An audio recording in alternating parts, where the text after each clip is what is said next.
Assalamualaikum warahmatullahi wabarakatuh, kawan-kawan ruang hampa dimanapun teman-teman berada. Masih bersama saya Idris Firmansyah. Jadi alhamdulillah pada malam hari ini kita kedatangan tamu seorang wanita. Dia adalah Mbak Via. Halo, Halo Mbak Via. Mbak Via ini adalah wanita petualang ya. Sudah banyak menjelajah wisata-wisata yang ada di Indonesia. Dan kebetulan Mbak Via juga membuka agen wisata, gitu ya. Apa namanya Mbak Vi? Serious Journey. Jadi bisa follow Instagram, ada YouTube-nya juga. Kalau pengen tahu perjalananku, itu lihat di YouTube Serious Journey. Kalau pengen info trip di Instagram Serious Journey. Oh ya, Serious Journey ini juga buka ini ya, open trip atau private trip gitu juga ya? Iya, ada private trip, open trip dimanapun, ada di Bromo, Labuan Bajo, terus keluar negeri juga ada sih. Wih, keren banget Serious Journey. Jadi, mau ke gunung juga bisa. Mau ke gunung juga bisa. Jadi teman-teman kalau mau liburan bisa lah untuk join di Serious Journey ya. Begitu ya Mbak Via ya? Oke. Mbak Via berarti pernah ke pantai, gunung kayak gitu? Iya, kebetulan ya ke pantai pernah, di kedalaman laut pernah. Oh, diving? Diving. Keren. Terus kalau naik ya ke gunung itu sih, puncak. Iya, biasanya kalau wisata, trip kayak gitu ada pengalaman yang unik nggak? Kalau pengalaman unik, tiap destinasi pasti banyak cerita dan punya karakter sendiri-sendiri sih. Kalau di gunung, laut, banyak sih, tergantung mau yang genre apa dulu. Oh gitu. Ini kan ruang hampa, genrenya pastinya horor dong. Ada nggak pengalaman horor waktu berwisata gitu atau ngantar tamu gitu? Kalau beberapa perjalanan trip emang ada beberapa kali mengalami hal-hal horor, tapi nggak secara langsung saya ya, tapi mungkin teman-teman saya yang merasakan. Tapi yang bener-bener kerasa banget itu ketika perjalanan ke Gunung Tambora di NTB sih. Wih, sudah nyampe Tambora teman-teman. Kalau kita masih di area Jawa saja ya. Kalau Mbak Via ini udah luar pulau. Kebetulan aja sih. Keren. Emang wanita petualang banget ini. Oke Mbak Via, mungkin daripada teman-teman ini penasaran bagaimana cerita horor Mbak Via waktu di Tambora, mungkin bisa diceritakan dalam rangka apa dulu sih waktu ke Tambora itu? Dalam rangka apa sebenarnya ini ya, itu kan tahun 2018 kalau nggak salah sih, aku lupa. Pokoknya kayaknya tahun 2018 itu akhirnya memutuskan ke Gunung Rinjani sama Tambora. Itu selama 2 mingguan sih untuk trip ke NTB-nya ya. Lah dalam rangkanya sih ya memang pengen main aja, dan kebetulan ya visinya kan pengen menaklukkan gunung-gunung tertinggi gitu ya. Iya. Tapi kebetulan pas waktu itu gunung tertinggi pertama yang aku daki itu ya Rinjani. Dan kenapa Rinjani dulu? Itu soalnya temennya kebetulan pas ke Rinjani gitu. Jadi barengan gitu ya? Jadi barengan. Terus itu setelah vakum beberapa tahun sih. Setelah vakum beberapa tahun ke gunung. Soalnya ada skripsian dan juga sakit dan lain-lain. Terus nyari kerja juga kan. Akhirnya ke Rinjani dan Tambora. Ya, jadi saya waktu itu bareng sama 3 temen, aku cewek sendiri sama 2 temen cowok. Satunya temen kuliah sih, satunya itu temennya temenku. Jadi kenal pas waktu berangkat trip itu. Jadi kita nggak pakai porter dan nggak pakai jasa lain waktu itu. Soalnya kebetulan temenku yang temen kuliah itu dia udah biasa jadi porter ke gunung. Jadi kita nggak butuh porter lainnya. Nah dari Surabaya sih naik kapal ya waktu itu karena memang baru lulus kuliah dan kerjaan juga belum ada, jadi pilih yang hemat dan kita punya banyak waktu. Jadi pilih yang hemat aja, naik kapal. Itu naik kapal berangkat sore sekitar jam 4 itulah, nyampe di Lombok itu jam 6 pagi. Nah jam 6 pagi itu ketemu temanku kan yang di Lombok ada 4 orang. Itu kita nggak langsung naik ke gunung. Jadi kita prepare dulu di sana untuk beli logistik, terus ngurusin perizinan, surat sehat dan lain-lain. Itu di hari pertama itu udah selesai, kita di base camp untuk sewa mobil. Jadi kan itu di ini Lombok Tengah, apa namanya sih, apa ya Mas? Lombok apa tengah itu? Mataram. Iya, Mataram.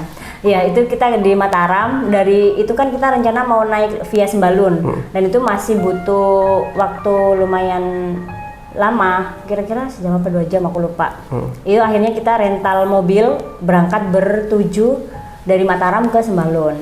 Yaitu kita daftarnya dulu masih belum online ya. Jadi langsung datang ke base camp untuk 7 orang dan dapat ini tas ransel buat ini sampah. Tapi tasnya bagus, jadi kita pakai trash bag buat sampah, buat kenang-kenangan. Cuma itu satu rombongan cuma dapat satu, jadi cuma satu temen yang bawa tasnya itu. Oke, singkat cerita, terus kita berangkat hari pertama via Sembalun. Nah di Sembalun itu kita kan Islam semua kebetulan ya, jadi kita sholat dulu asar, habis sholat asar baru kita mulai melakukan pendakian via Sembalun. Rencananya itu kalau kita fisiknya kuat emang sampai ke Pelawangan, tapi sore itu kebetulan fisik kita ada yang nggak sehat dan mungkin kebanyakan pendaki itu ini lama nggak mendaki, jadi kelelahan. Akhirnya kita ngecamp di pos 2 yang kebetulan ada sumber airnya. Lah pas malam itu masih lancar, cuman ada keganjalan yang mengganggu teman saya di pos 2 itu. Ketika mendirikan tenda itu kira-kira jam 8 malam ya. Jam 8 malam di pos 2 kita mendirikan tenda. Lah temanku yang Lombok ini itu kan kita bangun tendanya di tepi-tepian gitu. Jadi nggak di jalur, agak jauh dari jalur utama untuk menuju ke Pelawangan ya. Lah pas waktu proses mendirikan tenda ini tiba-tiba ada sosok bapak-bapak yang keluar dari arah mana nggak tahu, pokoknya arah belakang tenda.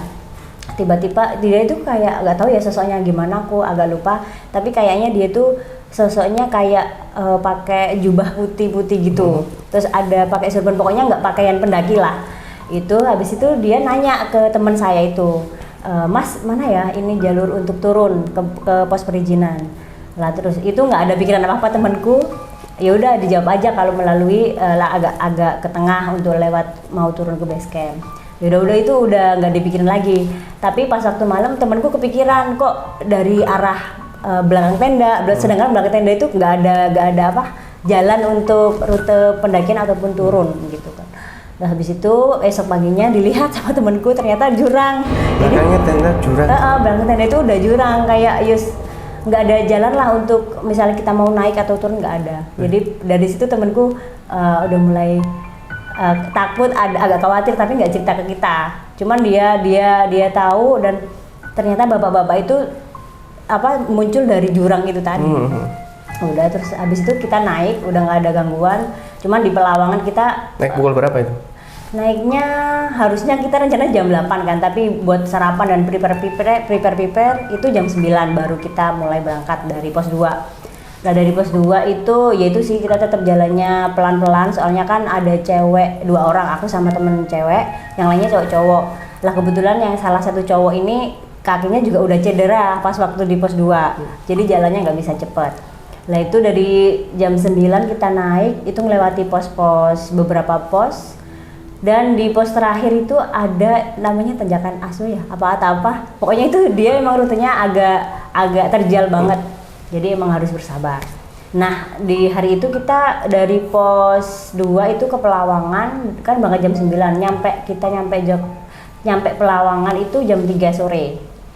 Tapi sebenarnya kan masih enak ya bisa ngelihat sunset. Sayangnya itu agak mendung, jadi nggak bisa lihat matahari dan juga Segara Anak. Tapi pas waktu menjelang maghrib itu agak cerah, jadi kelihatan dikit Segara Anaknya. Itu dari situ itu udah aman sih, di Pelawangan nggak ada gangguan apa-apa. Langsung malamnya sore kita tidur, terus malam bangun jam 2 itu persiapan summit. Soalnya kan emang jaraknya jauh dan treknya lumayan terjal ya di Rinjani. Pasir juga. Pasir juga itu trek yang membuat kita menyesal. Itu kita bangun jam 2. Tapi ya itu ya, kalau tiap summit kan kita wajib dan harus sarapan dulu, makan dulu kalau sebelum berangkat, dan itu kita masak dulu, masak mie, Nutrijel dan lain-lain, terus kita makan, habis itu naik. Lah pas waktu naik itu sebenarnya udaranya itu masih oke dan aman gitu. Tapi pas ketika kita udah keluar ini jalur hutan, udah mulai agak pasir-pasir itu temanku makin drop kan, yang kakinya sakit tadi itu. Udah minta istirahat terus, pokoknya dia nggak jalan dikit udah nggak kuat, antara kedinginan ataupun juga kelelahan, dua-dua antara itu. Lah terus udah kita sempet istirahat, jadi jam 5 itu kita udah keluar di daerah kawasan hutan yang tertutup itu kan. Tapi gara-gara temenku capek, akhirnya kita istirahat di situ sampai jam 6. Pokoknya sampai muncul matahari kita baru start naik lagi. Nah itu juga udah mulai berat sih, mungkin gara-gara teman saya sakit ya, jadi udah kelelahan istirahat terus jalan dikit terus capek lagi itu agak menantang. Lah makin menantang, makin kita drop ketika kita itu belum nyampe pasir itu sih, masih di bawahnya itu simpangan sama pendaki yang meninggal. Ada yang meninggal? Iya, itu sih momen yang paling oh my god, ini bener. Sedangkan hawanya kan dingin banget udah di atas kan. Temen ada yang capek, terus habis itu dingin udah sedingin banget.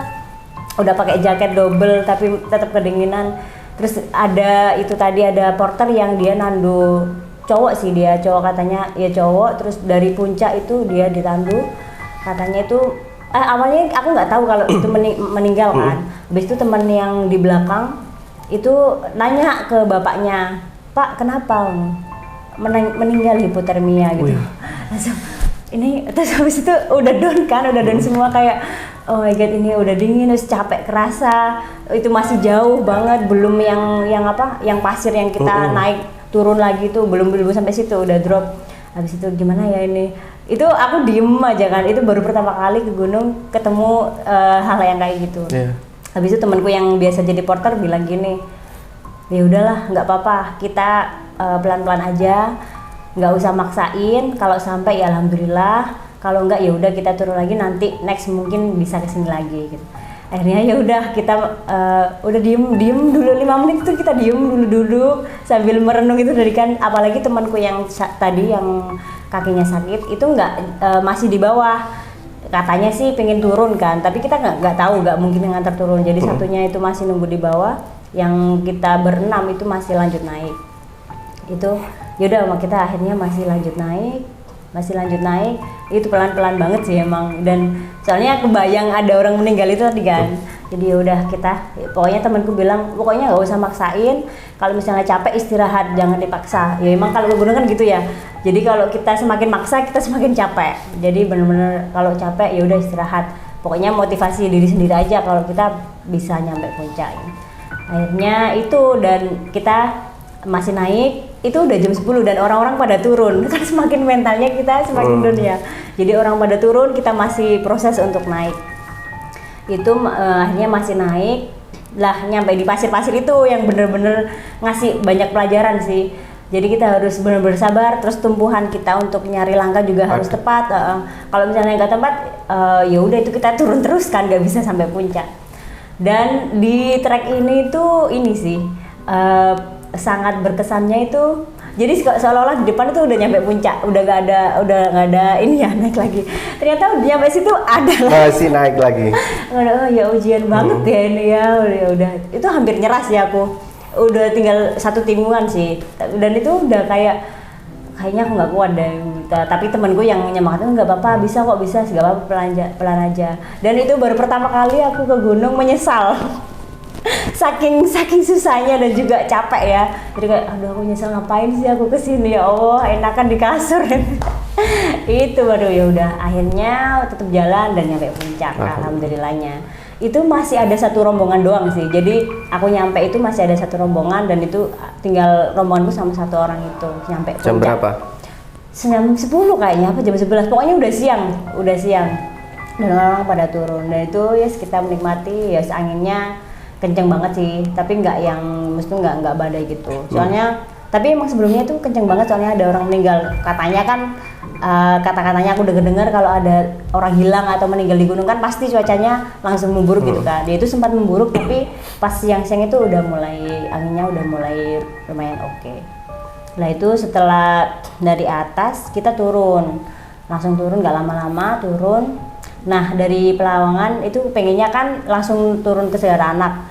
Ternyata turun itu kita nyampe Pelawangan sore juga, jam 2:30, jadi nggak memungkinkan untuk turun ke Segara Anak. Lah ternyata pas waktu kita turun itu si temanku yang nggak jadi naik itu ditandu juga sama porter, soalnya dia nggak kuat. Nggak sampai puncak berarti? Nggak sampai, jadi sampai separuh habis simpangan sama orang yang meninggal itu dia istirahat terus ditandu sama porter. Itu sih. Lah itu setelah dari Pelawangan esok harinya kita turun ke Segara Anak. Segara Anak turun itu sih lancar aja sih, cuman ada gangguan dikit kan, itu aku mencar ya. Jadi turun itu mungkin kapasitas setiap orang kan beda-beda, ada yang dia gampang turun, ada yang enggak. Lah aku tipe orangnya apa ya, tengah-tengah deh. Nah itu aku bareng sama temenku 1 orang. Nah pas waktu turun ini, itu kan emang berjalannya agak bercabang dan banyak. Nah pas waktu menuju Segara Anak itu sempat hampir nyasar sama temenku, soalnya jadi treknya yang bener itu kan naik ke atas dulu, baru turun. Nah ini tuh ada jalur ke kanan dan jalannya tuh lebih bagus gitu. Jadi aku milihnya yang ke kanan, ternyata ujungnya tuh jurang. Lah itu bahaya sih kalau malam ya. Kalau malam jalan malam nggak tahu ya, bisa bahaya juga. Untungnya itu masih siang dan tahu kalau itu jurang, jadi nggak sampai terjadi apa-apa. Nah itu agak jauh sih, udah jauh banget itu. Jurang ternyata, akhirnya balik lagi ke jalur terus nyampe Segara Anak. Nyampe Segara Anak tuh jam 4. Dan kan ada pemandian, ada ini ya, spot air panas. Nah setelah itu kita diri tenda 1 dulu, kita main ke air panas biar nggak kesorean. Itu harus ini nyebrang ke tebing dulu, baru ada spot air panas. Lah di sini nih itu juga agak rawan sih di spot air panas ini. Emang itu agak luas dan ada yang ada yang dalam, ada yang enggak. Lah kebetulan tuh teman-temanku kan suka loncat dari batu terus renang gitu kan. Lah kita pilihnya yang agak dalam. Nah ternyata yang agak dalam itu emang angker sebenarnya, tapi kita nggak tahu. Sebenarnya ada yang tahu, temanku yang orang Lombok, tapi dia nggak berani bilang pas waktu itu, takutnya kan terjadi apa-apa dan kita makin takut kan. Jadi ya udah dibiarin aja mandi. Ternyata pas tempat kita yang mandi itu, yang dalam itu beberapa bulan atau setahun sebelumnya itu ada orang meninggal di situ. Jadi ada pendaki cewek, dia mandi sama temen-temennya, tiba-tiba dia tuh hilang gitu, nggak ke dalam, kayak apa ya? Apa sih, kelelep. Kelelep gitu kan. Tenggelam lah. Iya, tenggelam. Nah dia tenggelam, dicari-cari tuh nggak ada, sampai udah ada siapa yang eksekusi itu, tim SAR ya. Tim SAR nyari ke dalam nggak ada, tapi beberapa jam kemudian dia tuh timbul dengan keadaan udah nggak bernyawa. Udah ngapung sendiri. Ngapung sendiri. Itu kalau tahu sih kayaknya kita ketakutan semua ya. Untungnya waktu itu kita nggak tahu semua, jadi masih berpikiran positif mungkin ya, nggak mikir aneh-aneh. Cuma temanku yang tahu itu, dia nggak berani berenang di tengah itu, di area-area yang bekas ada orang meninggal di situ. Tapi ada ini nggak kejadian apa itu serem nggak di pemandian itu waktu teman-teman mandi? Kalau kejadian serem, alhamdulillah nggak ada ya. Cuman kayaknya sempet temanku yang cowok itu agak ketarik dikit. Cuman dia sempat ketarik dan untungnya dia langsung dia bisa renang gitu kan. Jadi dia agak maju dikit dan cepet. Jadi setelah 2 kali loncat udah nggak ada yang berani loncat lagi, udah di agak pinggir itu aja. Baru besoknya ya pas turun itu diceritain kalau ada orang meninggal di spot itu juga. Itu sih. Jadi emang kayaknya jamnya juga sama, sore. Jadi kayaknya kalau misalnya mandi di air panas area situ itu lebih baik agak siang, jam 3. Kalau udah menjelang mau maghrib itu mungkin nggak bagus juga sih. Soalnya yang kejadian itu juga hampir mau menjelang maghrib. Iya betul. Itu sih. Terus udah kita balik lagi, malamnya bermalam di Segara Anak, mancing-mancing. Di situ kan masih bisa mancing ya. Dia mancing ikan mujair biasanya. Biasanya banyak porter yang bawa pancing sih. Ada juga pendaki yang bawa pancing. Kita bisa mancing di situ. Dan ada ikan mujair di situ. Nah tapi yang unik itu ada bule sih, orang luar negeri, dia mandi di Segara Anak dengan dingin kayak gitu. Gak tau lah, itu mungkin dia kulitnya ketebalan berapa. Jadi kalau kayak bisa renang, tapi aku nggak tahu kalau sekarang, dulu bisa renang. Jadi ada bule yang renang di situ. Itu kita udah puas di Segara Anak. Terus kita turun via Torean. Jadi sebenarnya yang legal setauku dulu itu Sembalun sama Senaru. Lah Torean ini itu jalurnya porter-porter, infonya waktu itu. Waktu 2018 ya. Udah banyak dilewati tapi belum legal atau nggak tahu aku ya. Tapi itu udah dilewatin porter-porter. Jadi emang jalur khusus porter gitu sih. Sama mungkin warga lokal situ. Nah karena temanku yang jadi porter itu kan dia udah kedua kalinya ke Rinjani. Nah dia udah pernah ke Senaru, jadi dia merekomkan pengen nyoba lewat Torean. Akhirnya karena temanku yang Lombok juga tahu kalau jalur turun itu bagus banget view-nya, akhirnya mau. Dan ini pas waktu turun itu kan kita 7 orang di sana tuh ketemu pendaki lain dari Makassar 2 orang juga. Nah kebetulan 2 orang dari Makassar ini minta bareng sama kita, ya udah kita akhirnya bersembilan turun bersembilan itu via Torean. Itu kita berangkat sore sih jam 3, jam setengah 4-an, pokoknya udah sore lah. Awalnya perjalanan sih oke-oke aja, dan kita sempat foto-foto di sungai, ada air terjun juga, pokoknya banyak view, emang bagus lah. Cuman jalurnya emang curam dan setapak gitu, jadi emang harus ekstra hati-hati di Torean. Nah ini awalnya tuh nggak ada gangguan apa-apa, masih aman-aman aja. Terus kaki temanku makin sakit, sempat jatuh juga ke seleo kan, itu akhirnya memperlambat ini perjalanan kita, jadi agak pelan. Nah pas waktu perjalanan turun itu, setelah melewati air terjun terus ada sungai, itu kan kita melewati tebing. Nah di tebing ini itu ada pakaian pantai. Di gunung ada pakaian pantai? Iya makanya, dan itu pakaian pantainya itu masih kayak rapi gitu loh, jadi di atas rumput ilalang, terus dia ada baju pantai cowok sama celana pantai cowok juga, itu jejer gini. Nah aku kan masih di belakang, ada temanku yang paling muda dari Lombok itu, dia paling depan, aku paling belakang. Lah terus ini dia itu kan nggak pernah ke gunung, baru pertama kali ya. Dia tuh diangkat-angkat sih, kayak baju ini diangkat, dibolak-balik, pokoknya buat mainan lah ya. Iya buat mainan, difoto, pokoknya diambil lah sama dia. Sempat mau dibawa turun, soalnya dia mikirnya oh mungkin punya orang ketinggalan kayak gitu. Lah temanku yang porter bilang, biarin, jangan diambil, ngomong gitu. Lah temanku sempat nanya-nanya yang tadi sempat megang itu, kenapa dibiarin, ini kan baju orang gitu kan mikirnya. Nggak usah, pokoknya dibiarin di situ, balikin ke tempat asalnya. Akhirnya udah dibalikin ke tempat asalnya. Ya udah kita nggak, dari situ tuh ini sih temanku yang porter sebenarnya udah ngerasa aneh. Kok ada baju pantai di sini, sedangkan posisinya kayak gitu juga. Terus udah sempet dipegang sama temanku juga. Akhirnya ya udahlah, dia berdoa aja semoga nggak ada apa-apa. Ya kita akhirnya jalan itu nggak nyampe, padahal estimasinya itu harusnya kita udah nyampe bawah itu paling nggak jam 6 atau jam 7 lah. Itu kita nyampe hutan itu udah malam itu masih di atas, jadi nyampe udah gelap itu pokoknya kita masih di sebelum hutan-hutan.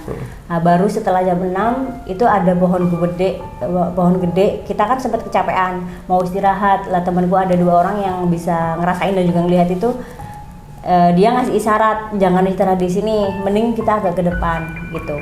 Ya udah kita akhirnya agak jalan, itu emang udah ngerasa creepy gitu, maksudnya agak kok hawanya nggak enak gitu.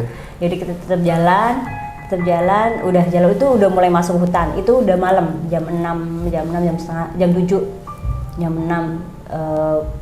Tapi sebelum itu kita sempat ketemu porter sih, jadi kakinya temanku tuh diurut dulu dan itu udah agak cepet jalannya.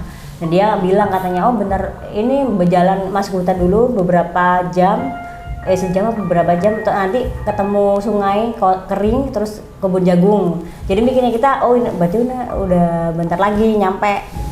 Ya udah kan kita jalan aja. Tapi kok nggak nyampe. Itu terus kita mesti ketemu pohon gede yang sama. Yang seperti tadi? Iya, yang seperti tadi. Kok ini pohon ini lagi? Aku cuma, kan teman-teman juga nggak ngomong, cuma aku ngerasa, kok ini pohon ini lagi, terus jalan seret. Kok pohon ini lagi? Aduh, sama. Tapi nggak ada yang berani bilang. Akhirnya terus temanku yang bisa lihat itu, dia HP-nya masih HP jadul gitu kan, tapi masih bisa buat MP3 musik. Dia nyetel musik di situ, nyetel musik lagunya ya sholawatan gitulah. Belum satu lagu, baru nyampe tengah-tengah, itu tiba-tiba mati sendiri. Terus habis itu temanku kan, aku nanya, Mas kenapa kok mati, kenapa dimatiin? Dia agak diem bentar, terus gak apa-apa biar nggak berisik, baterainya habis gitu. Tapi kok nggak mungkin, dia baru nyalain kok dimatiin, kan impossible gitu. Ya udah kita mikir, ya udahlah kita mungkin udah nangkep, tapi ya udah pura-pura nggak tahu aja. Udah kita tetap lanjut jalan. Nah lanjut jalan ini itu mulai banyak gangguan, kayak tiba-tiba ada suara ketawa cewek.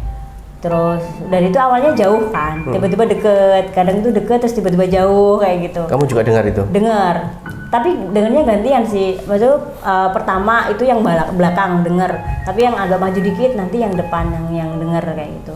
Lah terus yang kedua setelah dengar orang ketawa itu dilempar. Nggak tahu pokoknya ada lemparan batu ke arah kita dan itu kita semua ngerasain. Siapa yang pertama dilempar? Itu yang belakang sih, yang paling belakang. Yang paling belakang itu orang Kalimantan itu tadi. Dari yang paling belakang itu yang dilempar gak tahu apa batu atau apa, pokoknya dilempar. Terus dia bilang, agak cepet ya jalannya gitu. Tapi kita udah ngerasa agak cepet dikit itu baru yang tengah yang dilempar. Itu yang tengah itu aku sama temanku cewek kayaknya. Ya, terus habis itu wah ini kok aneh sampai ngelempar. Terus jalan lagi udah yang gantian yang depan. Udah yang depan parah.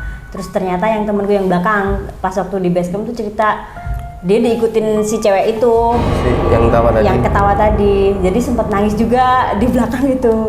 Katanya sih itu. Jadi sempat nangis, sempat ketawa. Berarti kelihatan sosoknya. Kelihatan yang temenku paling belakang yang tahu yang lihat. Lah temenku yang nyetel yang nyalain MP3 itu ngelihat sosok orang laki gede gitu ya di deketnya pohon yang sering kita lewatin itu.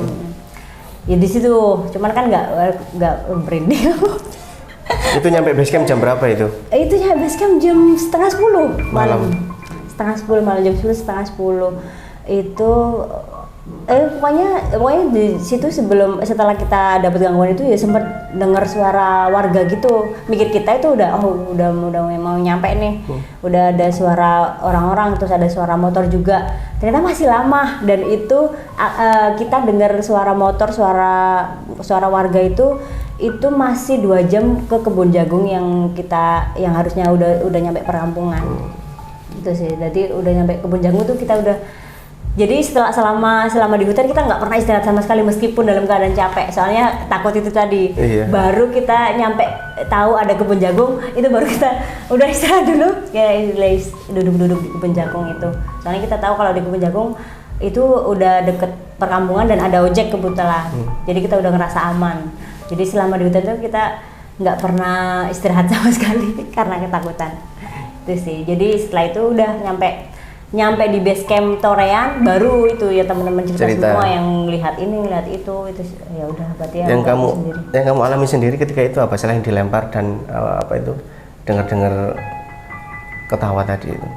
Yang dengar suara perkampungan itu sih itu yang bener yang aku ngerasain sendiri itu yang dilempar ada orang ketawa nangis sama itu tadi ada suara perkampungan. Dan itu ketika kamu dengar suara ketawa itu terus kamu dilempar itu perasaanmu seperti apa sih pada saat itu, Vi? Takut banget sih sebenarnya, cuman kan gara-gara rame dan aku posisinya di tengah. Jadi ya pengen lari aja kan, cuman aku juga mikirnya 2 temanku yang cedera sama 1 cewek sama 1 lagi yang dia paling muda itu aku mikirnya sebenarnya takut, cuman kalau misalnya aku juga takutnya ngefek ke teman-teman yang lain. Jadi ya udah mau nggak mau ditahan. Padahal juga pengen aku cepetan dong, jangan istirahat. Tapi ya udahlah, namanya juga bareng-bareng ya nggak apa-apa. Itu sih. Nah mungkin Vi, ada tips nggak ketika melihat sesuatu seperti itu atau mendengarkan suara-suara yang aneh dalam hutan waktu pendakian? Tips yang biasanya kamu lakukan itu seperti apa? Kalau aku sih dikir ya maksudnya. Dikir pasti ya, udah tahu. Iya, dikir. Jadi pertama emang selama perjalanan itu aku doa apapun lah pokoknya aku bisa doa, dikir dan lain-lain. Udah terus kedua itu jangan sampai hilang fokus sih. Jadi benar-benar harus konsentrasi, jaga pikiran jangan sampai kosong dan jangan berpikiran negatif. Soalnya ya kadang kan pikiran negatif itu mempengaruhi apa yang kita lihat dan apa yang kita dengar kan. Jadi sebisa mungkin itu berpikir positif aja meskipun ada gangguan dan lain, tetap berpikir positif. Dan ini menepis, yang penting ada teman. Tapi kalau untuk mengantisipasi itu emang harus posisi kenyang dan juga ini ya. Jadi pokoknya jangan lupa makan aja deh sama zikir. Dan juga ini sih jangan melakukan hal-hal yang aneh kalau di hutan ya, di gunung, misalnya berkata kotor ataupun jahil atau ada niatan jahat di hutan itu bahaya juga. posisikan kita sebagai tamu di situ Via.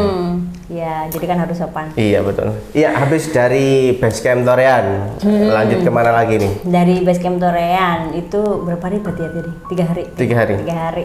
Ya dari 3 hari itu kita explore Lombok dulu. Jadi nggak langsung kita berangkat ke Tambora, capek.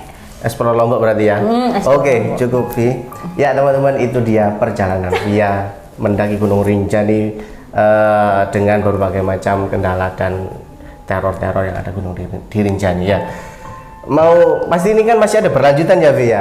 Habis ini Via akan menceritakan pengalamannya di Lombok dan Gunung Tambora ya. Jangan kemana-mana, tetap di episode kedua Gunung Tambora.